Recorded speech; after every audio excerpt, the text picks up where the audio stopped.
తర్వాత పవన్ కళ్యాణ్ గారి గురించి మాట్లాడతారు. మనం బరంపురం.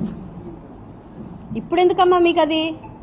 పవన్ కళ్యాణ్ గారి గురించి మీ నాన్నగారు మాట్లాడిన మాటలు గుర్తు చేయనా? గుర్తు చేస్తే, జస్ట్ రిపీట్ చేస్తే అందరు మర్చిపోయారు. యాక్చువల్గా నేను కులం తీసుకొని మాట్లాడను, కానీ ఆయన అభిమానులు చాలు, ఏ కులంతో సంబంధం లేదు, కోట్ల మంది అభిమానులు ఉన్నారు.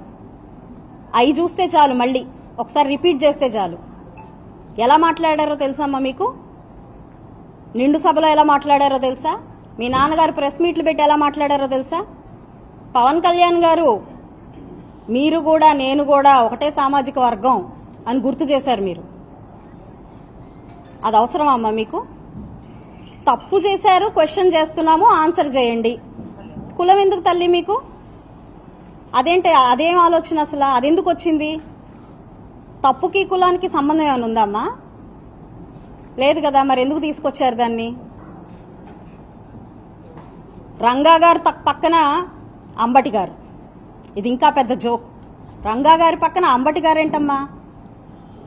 రంగా ఫాలోవర్ని కాదు నేను, ఆయనకి నాకు సంబంధం లేదు, మా కులం వాళ్ళందరూ అదో టైప్ మనుషులు. వీడియోలు చూపించాలమ్మా.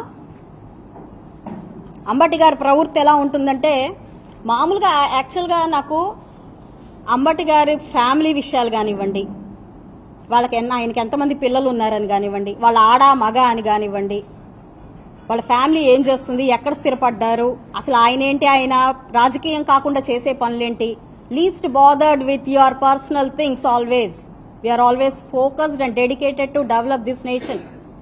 అర్థమైందమ్మా? మాకు తెలియదు కూడా తెలీదు. అలాంటిది మీరు వెంటనే అనేస్తారు, మళ్ళీ వెంటనే తడుముకుంటూ నాది తప్పు అయిపోయింది. పాస్ట్ నుంచి అంతే. ఆయన మాకు ఎలా తెలుసు అంటే, నాకు వరకు అంబటి రాంబాబు గారు అని అంటే చాలా సరదా మనిషి, సంక్రాంతి వస్తే గుర్తు చేసుకోవాల్సిన మనిషి.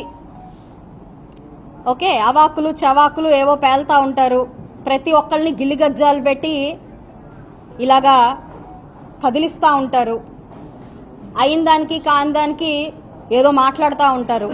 ఇంతవరకే తెలుసమ్మా నాకు యాక్చువల్గా.